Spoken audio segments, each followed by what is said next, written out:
Compassion. What does that mean to you? How can we live it in our daily lives? Please take a minute to think about that while I share my story with you. My dad's name was Emery Donelson. He passed away when I was 8 years old. It was a Monday in November. I still remember my mom greeting me and my older brother at the bus stop. I approached the house wondering why there were so many extra cars in the driveway. I didn't realize how much my life was about to change. To this day, it is still really difficult for me to watch kids playing with their dads. It reminds me how much I miss him. I remember that whenever I would get an A on a test, my dad would dance for me. He was a horrible dancer, but I loved it. It is the everyday activities like that that are the little things that seem so big now that he's gone. Now that I'm a teenager, I don't have him to play the overprotective dad role that most teenage girls get when they start going on dates.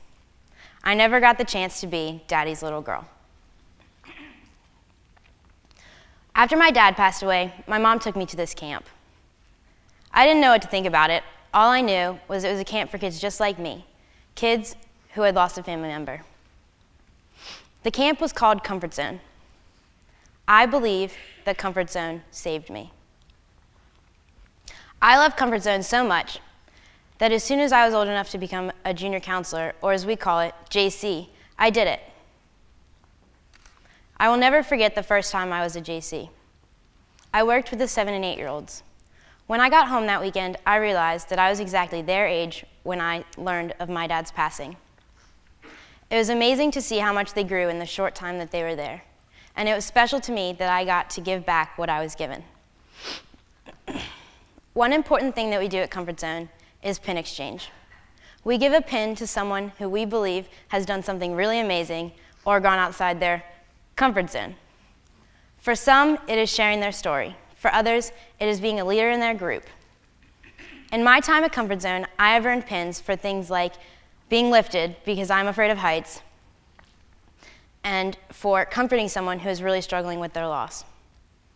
One time, I gave a pin to a little girl who had been shy all weekend and not wanted to share her story.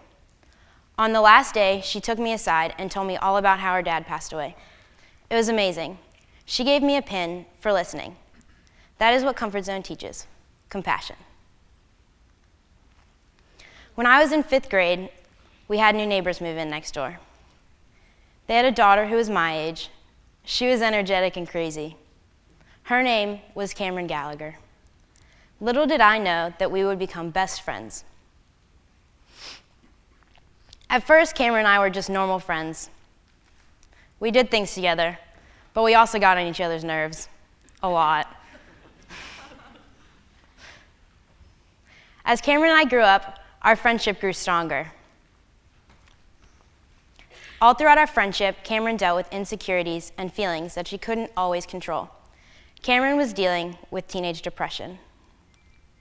It wasn't always easy to be Cameron's friend. In fact, it was really difficult sometimes. Sometimes, the things that Cameron told me scared me. I didn't always know what to say to Cameron, but I always listened. I always made sure she knew how much I loved her. One day, when Cameron's parents weren't home, Cameron was having a really hard time. I was really scared for her. I ran to her house, picked her up, and took her out. We got lunch and went to the park. After that, we came back to my house and studied for an English test that, if I'm being completely honest, both of us did miserably on, because who can study with their friends? We were too busy giggling and not actually studying the entire time. Later that night, my mom told me that I was a really good friend. But I don't think I did anything special, because I believe that that is what friends should do for each other. A good friendship is based on kindness and compassion. Later that week, Cameron came to me with a crazy idea. She wanted me to help her hold a 5K to raise awareness for teenage depression. She wanted to call it the Speak Up 5K. It was easy to tell that Cameron was passionate about the subject. Of course I agreed to help her. Cameron had compassion for people dealing with the same issues that she was. That was a week before Cameron died. On March 16, 2014, Cameron and I woke up bright and early to run our first half marathon. That was the last thing that we did together. Around mile 12, Cameron was really struggling to keep running. We took a stretch break, and she looked at me and said, "Let's finish this." And that's what we did. Cameron and I finished our half marathon together. After we hugged, we were walking away with our arms around each other, and Cameron collapsed. She died that day. For a long time, I blamed myself for Cameron's death. I said things like, I should have stopped her. But then I realized that I was just being there for her like I had on that really hard day. I was helping Cameron through her last big struggle. In the hospital, her mom, who I call Mama Grace, told me that Cameron had said to her the week before that I was her very best friend because I was the only one that knew everything about Cameron and still loved her unconditionally. I will always cherish spending Cameron's last day with her. After Cameron died, there was an overwhelming response from the public to run her race. People had compassion for Cameron and her struggles. I immediately decided that I was going to finish what Cameron started. Cameron's family, many wonderful volunteers, and I put on a beautiful 5K to honor Cameron and her last wish. Just look at that. 3,000 people came out to run Cameron's race. 3,000 people came out and helped us raise over $150,000 for teenage depression. That's Cameron's family and me looking over that huge crowd. We were blown away. When promo started for the 5K, Mama Grace started telling people that the most important thing is to be nice to people. That speaks volumes to my message of compassion. Show compassion to people that you don't understand. I learned that through the death of my dad and Comfort Zone. I realized that people might not always understand why I was upset. It was also enforced through my friendship with Cameron. People weren't always nice to Cameron because they didn't understand her illness. But I feel I helped make that difference that kept Cameron going every day.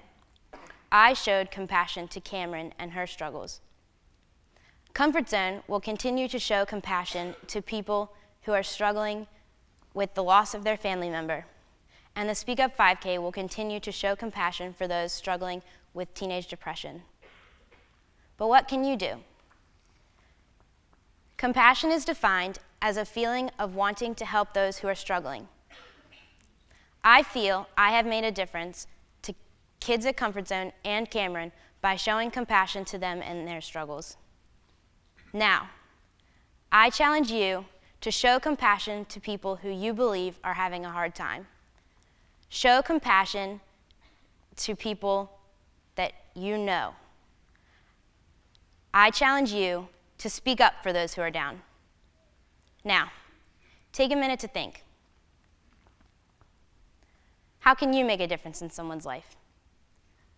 Who can you show compassion to? Thank you.